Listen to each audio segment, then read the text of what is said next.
ଆଜିଠୁ ରାଜ୍ୟରେ ଅନୁଭୂତ ହେବ ଘନ କୁହୁଡ଼ି। ଏହାକୁ ନଜର ରଖି ପାଣିପାଗ କେନ୍ଦ୍ର ପକ୍ଷରୁ ୟେଲୋ ୱାର୍ଣ୍ଣିଂ ଜାରି କରାଯାଇଛି।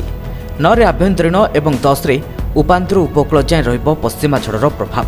9 ଏବଂ 10 ତାରିଖରେ ପଶ୍ଚିମ ଏବଂ ଉତ୍ତର ଓଡ଼ିଶାରେ ମଧ୍ୟମ ଧରଣର ବର୍ଷା, ବଜ୍ରପାତ ଏବଂ କୁଆପଥର ବର୍ଷା ହୋଇପାରେ। 10 ଏବଂ 11 ତାରିଖରେ ଉପକୂଳବର୍ତ୍ତୀ ଅଞ୍ଚଳରେ ଝଡ଼ ସହ ସାମାନ୍ୟରୁ ମଧ୍ୟମ ଧରଣର ବର୍ଷା ହୋଇପାରେ। 9ରୁ 11 ତାରିଖ ପର୍ଯ୍ୟନ୍ତ ଝାରସୁଗୁଡ଼ା, ସୁନ୍ଦରଗଡ଼, କେନ୍ଦୁଝର, ମୟୂରଭଞ୍ଜ, ସମ୍ବଲପୁର, ଦେବଗଡ଼, ସୋନପୁର, ବୌଦ୍ଧ, କନ୍ଧମାଳ, ନୟାଗଡ଼, ଖୋର୍ଦ୍ଧା ଏବଂ ପୁରୀ ଜିଲ୍ଲାର କେତେକ ସ୍ଥାନରେ ବିଜୁଳି ଘଡ଼ଘଡ଼ି ସହ ବର୍ଷା ହୋଇପାରେ। ପାଣିପାଗ କେନ୍ଦ୍ରର ସୂଚନା ଅନୁସାରେ ଆଗାମୀ 3 ଦିନ 3ରୁ 4 ଡିଗ୍ରୀ ରାତିର ତାପମାତ୍ରା ବଢ଼ିବାର ସମ୍ଭାବନା ରହିଛି।